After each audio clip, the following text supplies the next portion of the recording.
thanks for giving us your time and coming up to chat about your book. Congratulations, it's going well. It's been received pretty well, I think, around the country so far. Got a great reaction, I have to say. The surprising thing really is that there's more guys maybe than ladies reading, which is brilliant, because that's something I probably was aiming for as well. And that it's a book for, you know, not just on women's sport or just ladies football. I think it's a book that anyone coaching or playing any sport, different coach, regardless of gender, would pick up and be interested in and learn probably a lot from. I suppose we have the likes of Eamon Ryan, who's a fantastic coach, and I think a lot of coaches could learn a lot from him as well in the book. So I'm delighted with the reaction, Scott. Yeah, it's great so far.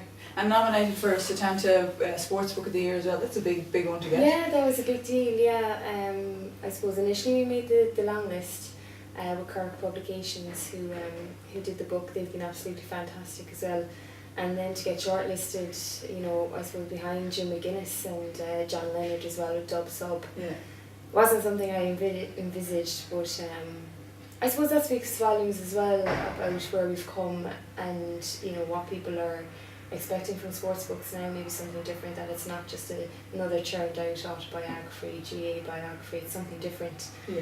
So delighted, that it's got that recognition. Yeah, it's fantastic. And I suppose before we go in any more detail into the book, tell us a bit maybe about yourself and your background in sport, because that probably informed your writing a good bit. Yeah, definitely. I would have played at Rockball myself back in the day, many moons ago now, with Elaine Hart and Valerie Mulcahy and Amy O'Shea, and we would have won a junior and intermediate All-Ireland final together.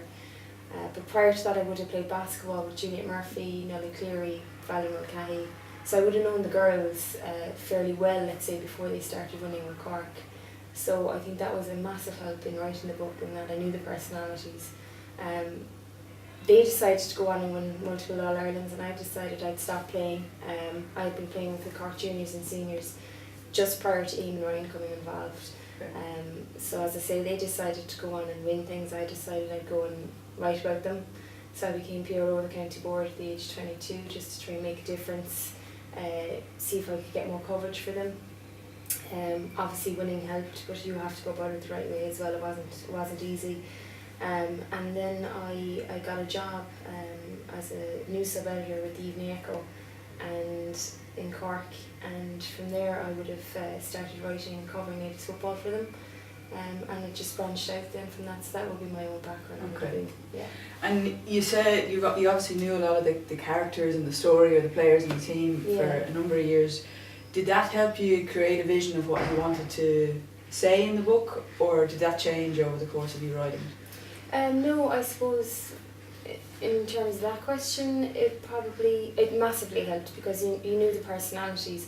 But on the other side of it, you know, these are friends on one hand, yet you're covering them on a professional level on the other hand, and it's trying to create that, you know, where's that line? It was hard at times, you know. Obviously you have to do people justice, tell the story as close as possible, and hopefully I'd like to think that I have done that.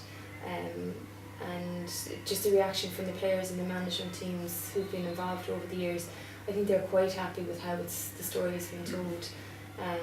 So definitely I think in terms of knowing the players, knowing the setup, knowing the personalities, helped massively in writing the story and doing them justice, I suppose, at the end of it, really. Do you think they trusted you more because they knew you? Yeah, I think so. There's probably a lot of things that I carried out, I'd say, over 50 interviews, and I would have been covering them, I suppose, for maybe 12, 13 years. So there would have been, and when no one else is doing it, you know, so it was a case of, they knew you were genuine, they knew you had an interest in it, they knew you were there from day one, you know, caring about it when nobody else probably was. So I think they definitely trust me, and there would have been things that they would have told me that aren't in the book, and you know, that's good too. I suppose in the sense that, you know, they trusted you in that. And did you make that call, or did they ask you not to put it in? I think it was easier in some cases for me to make the call, because I knew their personalities again, so I knew where that line was, and they knew where that line was. And there were times where people said, look, don't put that in, or, you know, you're mortifying me there, don't stick that story in, and that's totally fine too, because it is the first sports book of its kind covering a female sports team, so they're thrown into the spotlight as well. When that has never been the case for any other female GAA players, you know, because it is the first sports book of its kind. So I was, you know, extremely fortunate and privileged to be a part of their story for so long, you know, on the fringes, but, you know, to some extent being on the inside as well. And I can't thank them enough for being so forthcoming, and Eamon and Mary Collins and Charlie McLaughlin, everybody along the way, for just being so forthcoming and honest with everything. Yeah. And when was the moment you decided, right, I'm going to write this thing? God, yeah. So my father had been on to me for years to do it, and my mother was like, would you ever do it? And you know when your parents are kind of saying it to you, you're like, oh, whatever, mum and dad. Yeah, no, yeah, whatever. You don't believe in yourself, I suppose, to a certain extent. And it wasn't until they won the RTE Sports Team of the Year award last December, I got a phone call the following day from a lovely guy, Patrick O'Donoghue of Cork Press, who Eamon Ryan had actually coached and taught in primary school, coached in Inishkeen School. And he rang me up and he said, any chance I could meet you Christmas Eve for a chat? And I was like, oh no, you know, someone else is asking, and now it's, you know, becoming a bit more serious. So he knew Eamon as well. Okay. So we were on the same page, and I didn't want it to be a book about they won this match and they won that match. I wanted it to tell their stories and what they've put into it.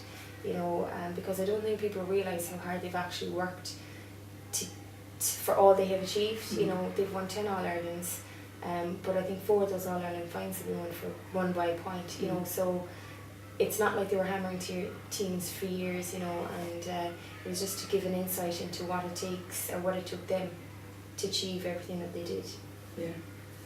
And how long did it take you to write? When did you start? So I started in January, and I had to have the first draft in the middle of July, I think it was, and then it would be back and forth literally up until the 2 or 3 days after this year's All-Ireland final, because obviously there's the last chapter to write. So I had 2 days to manically write about 2014, so that might be a bit haphazard,